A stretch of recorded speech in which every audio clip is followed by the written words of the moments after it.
जो आपको गाइस क्या अच्छे होंगे। आज का ये वीडियो आप सब लोगों के लिए काफी ज्यादा इंपॉर्टेंट होने वाला है, क्योंकि गाइस आज की इस वीडियो के अंदर हम सीपीयू रिवॉल्व की पूरी प्रोसेस को समझेंगे। काफी सारे हमारे टेक्नीशियन भाई हैं जो सीपीयू अच्छे से रिवॉल्व नहीं कर पाते हैं और फोन ऑन नहीं होता है। इस तरीके की प्रॉब्लम आपको भी आ रही है, तो इस वीडियो को एंड तक देखिएगा, काफी अच्छी जानकारी मिलने वाली है। जैसा कि गाइस आप यहाँ पे देख सकते हैं, मेरे पास एक बोर्ड है जिसके अंदर ब्लैक पेस्टेड सीपीयू लगा हुआ है, तो इसको निकाल के हम अच्छे से रिवॉल्व करेंगे। सीपीयू रिवॉल्व करने से पहले गाइस मैं आपको बता दूं कि आप जब भी सीपीयू रिवॉल्व करें उससे पहले आप देख लेंगे सीपीयू के पास में कौन सी आईसियां लगी हुई है। जैसे ये सीपीयू है, इसके पास में इमम से लगा हुआ है, तो इसको मैंने यहाँ पे हीटिंग टेप से कवर कर दिया है। जब भी आप किसी भी आईसी को निकालें तो उससे पहले गाइस पास में लगी जो भी आईसियां हैं उनको आपको हीटिंग टेप से कवर कर देना है, ताकि उनकी नीचे की जो बोल है वो हीट देने से मेल्ट होकर आपस में टच ना हो। इसलिए गाइस आपको इसको कवर कर देना। मैंने ऑलरेडी इसको कवर कर दिया है। उसके बाद गाइस आपको ये देखना है कि सीपीयू आपका पेस्टेड है या फिर नॉन पेस्टेड। अगर आपका सीपीयू पेस्टेड है तो गाइस आपको सबसे पहले सीपीयू के साइड में लगा जो ग्लू होता है, ब्लैक पेस्टेड होता है तो ब्लैक ग्लू होता है, व्हाइट पेस्टेड होता है तो व्हाइट ग्लू होता है। तो सबसे पहले आपको क्या करना है कि अगर पेस्टेड सीपीयू है तो सीपीयू के साइड में जो भी कंपोनेंट है उनके पास में लगा जो ग्लू होता है उसको आपको यहाँ पे कट करना है। अगर नॉन पेस्टेड सीपीयू है तो डायरेक्ट आप गाइस उसके अंदर फ्लेक्स डालेंगे और हीट करेंगे। लेकिन अगर ब्लैक पेस्टेड या व्हाइट पेस्टेड है तो सबसे पहले आप ग्लू कट करेंगे, क्योंकि सीपीयू निकालने के टाइम ग्लू के साथ में ये जो कंपोनेंट लगे हुए ये भी निकल सकते हैं। तो सबसे पहले किसी भी आईसी का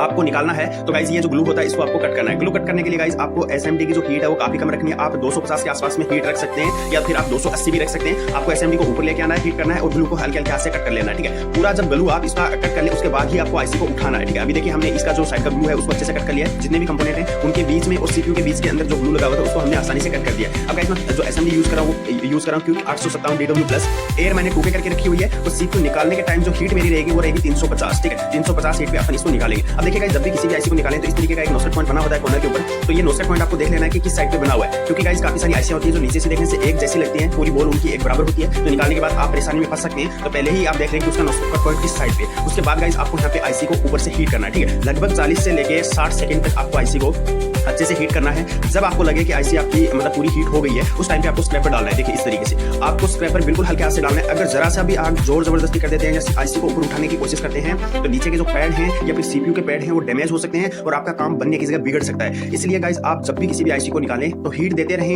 हीट को आप राउंड राउंड घुमाते रहेंगे, एसएमडी उसको गोल गोल घुमाते रहेंगे। एक जगह पे आपको कभी भी किसी भी आईसी के ऊपर हीट नहीं देना है, पूरी आईसी पे प्रॉपर हीट लगनी चाहिए। और उसके बाद गाइस आपको स्क्रैपर की सहायता से हल्के हाथ से आपको आईसी को उठा लेना है। पूरी जब आईसी आपकी मतलब हीट हो जाएगी, नीचे का जो पीपीडी है वो मेल्ट हो जाएगा, तो गाइस आपको जोर जबरदस्ती करने की बिल्कुल जरूरत नहीं है। हल्के हाथ से उठाएंगे तुरंत वो ऊपर उठ जाएगी। ठीक है, तो इस बात का आपको ध्यान रखना है कि बिल्कुल हल्के हाथ से काम करना है, जोर जबरदस्ती तो करनी ही नहीं है। ठीक है, उसके बाद गाइस जब आप आईसी निकाल लेते हैं तो अगर ब्लैक पेस्टेड या व्हाइट पेस्टेड है तो आपने देखा होगा कि यहाँ पे काफी सारा ग्लू है, वो ये जो बोर्ड होता है इसके ऊपर जो पैड बने हुए इनके अंदर फंसा रह जाता है। तो इस तरीके से हल्की हल्की आपको हीट देनी है, हल्की हल्की हीट देनी है और स्क्रैपर की सहायता से हल्का हल्का जो ग्लू लगा हुआ है इसको आपको निकाल लेना है। अगर एकदम कंप्लीटली नहीं निकल रहा तो कोई दिक्कत नहीं है। अब जब हम इसको क्लीन करेंगे डीसोल्डर से तब ये निकल जाएगा, लेकिन साइड पे लगा जो ग्लू है उसको हल्के हाथ से बिल्कुल हल्के हाथ से आपको यहाँ पे निकालना है, क्योंकि ये बॉल अभी भी गाइस बनी हुई है, पीपीडी इनके ऊपर लगा हुआ है। अगर स्क्रैपर आपका थोड़ा सा भी अगर हिलता है या फिर आगे पीछे होता है और अगर बॉल के टच हो जाता है तो वो पैड नीचे से उखड़ जाएगा। तो इस बात का आपको ध्यान रखना है। उसके बाद गाइस आपको यहाँ पे फ्लेक्स डालना है, जैसा कि आप यहाँ पे देख रहे हैं। फ्लेक्स मैं यूज कर रहा हूँ गाइस रिलाइव का RL 422। ठीक है, काफी अच्छा फ्लेक्स होता है, तो इसका यूज भी आप कर सकते हैं। उसके बाद गाइस आपको डीसोल्डर वायर नहीं चलाना है। पहले आपको क्या करना है, जितनी भी ये बॉल आपको दिखाई दे रही है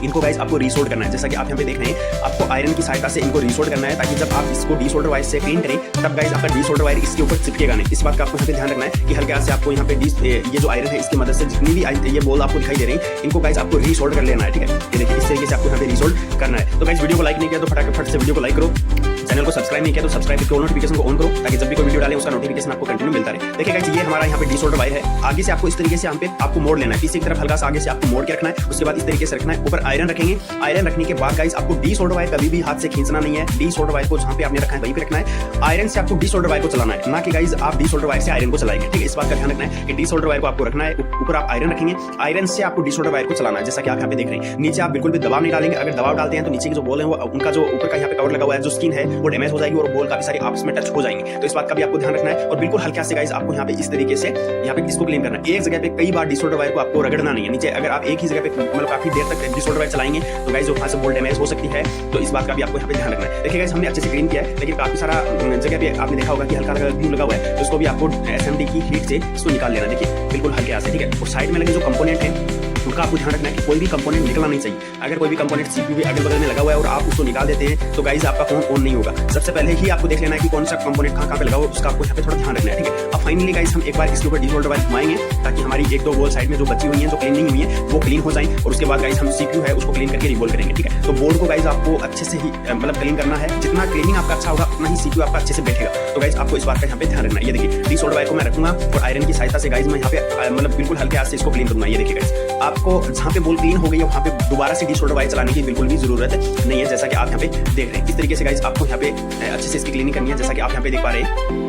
ये देखिए हमने यहाँ पे बिल्कुल अच्छे से यहाँ पे क्लीनिंग की है। इसी तरीके से गाइस आपको भी अच्छे से क्लीनिंग करनी है। कहीं पर भी कोई ग्लू वगैरह दिखाई नहीं देना चाहिए जब भी आप आईसी के नीचे के पैड जो मदरबोर्ड है उसको क्लीन कर रहे हैं। ये देखिए बिल्कुल प्रॉपर तरीके से एक भी जो बोल है वो डैमेज नहीं है। और ये फोन है, ये मतलब हमें ऑन करना है सीपीयू को रिवॉल्व करने के बाद, तो मैंने सोचा कि आपको इसकी प्रोसेस दिखाता हूँ ताकि काफी सारे टेक्नीशियन भाई परेशान रहते हैं। अभी गाइस हम जो सीपीयू है इसके ऊपर लगा जो ग्लू है इसको हम क्लीन करेंगे। इसको क्लीन करने के लिए गाइस एसएमडी की जो हीट है वो मैंने लगभग 300 रखा हुआ है, एयर मैंने यहाँ पे 2 पेयर करके रखा हुआ है और यहाँ पे हीट देने के बाद मैं स्क्रैपर की सहायता से यहाँ पे क्लीन कर रहा हूँ। अब गाइस इस तरीके से क्लीन करने के लिए आपको काफी मेहनत करनी पड़ेगी, आपकी हैंड स्किल अच्छी होनी चाहिए, वरना आप सीपीयू या फिर किसी भी आईसी को आप डैमेज कर देंगे। छोटी आईसी होती है उनका ग्लू इस तरीके से नहीं निकालना है, उनका अलग तरीका होता है, वो अलग वीडियो में बताऊंगा। लेकिन गाइस अगर बड़ी आईसी है, कोई सीपीयू है, एमएमसी है, तो उनका जो ग्लू है ब्लैक पेस्ट या व्हाइट पेस्ट है तो उसको इस तरीके से निकाल सकते हैं। एसएमडी से हल्का हीट देना है, एक जगह पे हीट बिल्कुल भी नहीं देना, हीट देना है हटा लेना, हीट देना हटा लेना, ग्लू आपको कट करते रहना है, ठीक है। अगर आपका जो स्क्रैपर है उसकी और एसएमडी के बीच का कम्युनिकेशन नहीं होगा तो गाइस आपका सीपीयू की बोल नीचे से डैमेज हो सकती है। तो इस बात का आपको ध्यान रखना है। आप किसी खराब बोर्ड के ऊपर, किसी खराब आईसी या सीपीयू के ऊपर आप अपनी हैंड स्किल को इंप्रूव कर सकते हैं, जो कि प्रैक्टिस करने से होगा। तो प्रैक्टिस आपको लगातार करनी है, जितनी ज्यादा प्रैक्टिस करेंगे उतना ज्यादा काम आपका यहाँ पे अच्छे से बनेगा। जैसा कि आप यहाँ पे देख रहे हैं हमने ग्लू अच्छे से कट किया, फ्लेक्स डाला, आयरन से हमने ये जो बोल है इनको रीसोल्ड किया, तो अभी हमारी जो बोल है वो प्रॉपर यहाँ पे दिखाई दे रही है। अभी हमें इसको अच्छे से रिवॉल्व करना है। अब रिवॉल्व करने के लिए गाइस मैं आपको यहाँ पे दिखाऊंगा कि गलतियां हम क्या करते हैं और मतलब किन गलतियों की वजह से हमारी जो बोल होती है सीपीयू वो छोटी या बड़ी हो जाती है। तो गाइस अभी मैं आपको यहाँ पे दिखाने वाला हूँ। तो साइड में लगा जो ग्लू होता है सीपीयू का उसको भी आपको अच्छे से क्लीन कर लेना है। क्लीन करने के बाद गाइस आपको यहाँ पे जो भी आईसी है उसको अच्छे से रिवॉल्व करना है, ठीक है। ग्लू आपका उसके साइड में या ऊपर नहीं चिपका रहना चाहिए। तो अभी देख सकते हैं हमने अच्छे से गाइस इसको क्लीन किया है। जैसा कि सीपीयू को अच्छे से क्लीन करने के बाद गाइस आपको यहाँ पे ध्यान देना है कि जब आप सीपीयू को रिवॉल्व करें उससे पहले आपको हल्का सा फ्लेक्स लेना है। फ्लेक्स लेने के बाद गाइस इस तरीके से आपका ये जो सीपीयू है या फिर जो आईसी है इसके ऊपर हल्का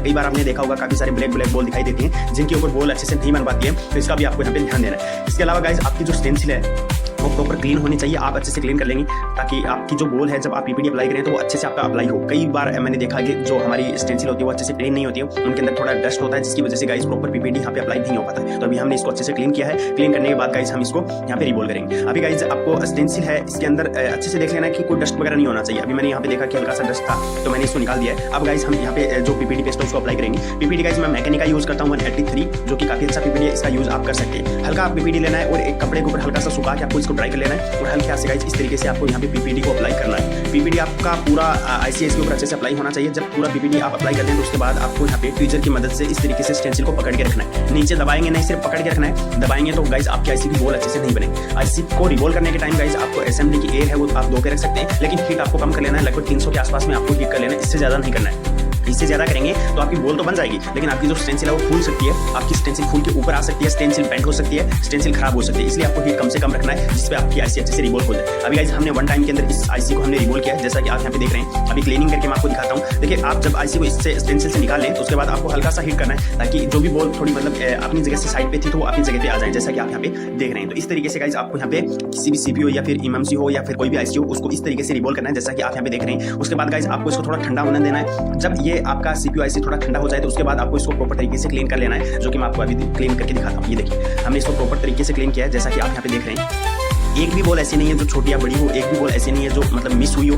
हमने 1 टाइम के अंदर अच्छे से इसको रिवॉल्व कर दिया, जैसा कि मैं आपको यहाँ पे दिखा रहा हूँ। तो इस तरीके से गाइस आपको यहाँ पे सीपीयू है उसको आपको रिवॉल्व करना है, आपको प्रैक्टिस करनी है। बार बार आप प्रैक्टिस करेंगे तो आपकी हैंड स्किल है वो इंप्रूव हो जाएगी। प्रैक्टिस करने से गाइस हमारी जो हैंड स्किल होती है वो इंप्रूव होती है। तो आपको प्रैक्टिस करते रहना है। जो भी आपके पास आईसी पड़ी हुई खराब आईसी पड़ी हुई तो उनके अंदर आपको बार बार प्रैक्टिस करनी है। यूनिवर्सल स्टेंसिल लेना है जिसपे आपको प्रैक्टिस करते रहना है। जब आप बार बार प्रैक्टिस करेंगे तो आपका हैंड स्किल है वो इंप्रूव हो जाएगी। अब गाइस हम सीपीयू को यहाँ पे फिक्स करेंगे। सीपीयू को बोर्ड पे फिक्स करने से पहले क्लीनिंग आपने अच्छे से किया हुआ है, अच्छे से क्लीनिंग होना चाहिए। और उसके बाद गाइस हल्का सा फ्लेक्स लेना है। फ्लेक्स मैंने आपको बता दिया है कि रिलाइव का RL 422 में यहाँ पे यूज कर रहा हूँ, जो कि आप यहाँ पे देख रहे हैं। हल्का सा फ्लेक्स आप अप्लाई करेंगे, ज्यादा अप्लाई नहीं करेंगे। ज्यादा करेंगे तो हीट देंगे तो आपकी आईसी साइड पे जा सकती है, इसलिए हल्का सा आपको फ्लेक्स डाल देना है। और साइड पे जो कॉर्नर बने हुए हैं जैसा कि मैं आपको यहाँ पे दिखा दे रहा हूँ, ये देखिए साइड पे यहाँ पे कट बने हुए हैं। इन कट के बीच में आपको सीपीयू है उसको रखना है। नोज कट पॉइंट आपको मैच कर लेना है, जो कि पहले आपने देख लिया था कि किस साइड पे है। और उसके बाद गाइस आईसी है इसको फिक्स करना है। अब सीपीयू को फिक्स करने के टाइम गाइस मैं एसएमडी की कार्ड 157 यूज कर रहा हूँ। एयर मैंने 2 पे रखी हुई है और हीट मैं 350 के आसपास में करके रखा हूँ। और उसके बाद मैं इसको यहाँ पे हीट कर रहा हूँ। पूरी आईसी के ऊपर हीट लगना चाहिए। हल्का सा हीट देने के बाद मतलब 30 सेकंड या 40 सेकंड हीट देंगे। उसके बाद गाइस आप साइड से इसके अंदर फ्लेक्स डालेंगे, जैसा कि मैं आपको यहाँ पे दिखा रहा हूँ। साइड से फ्लेक्स डालने के बाद गाइस आप लगभग मतलब 1 मिनट या 1 मिनट से कम 40 से 50 सेकंड आप इसको हीट करेंगे। जब आपके आईसी के नीचे लगा फ्लेक्स बाहर आने लगे, साइड पे बाहर निकलने लगे, तो समझ लेना कि आपकी आईसी यहाँ पे फिक्स हो चुकी है। हल्का सा उसको मूव करना है और आईसी को यहाँ पे फिक्स कर देना है। इस तरीके से गाइस आपको किसी भी सीपीयू एमएमसी को रिवॉल्व करना है और अच्छे से यहाँ पे गाइस रिवॉल्व करके फिक्स कर देना। तो ये प्रॉपर तरीका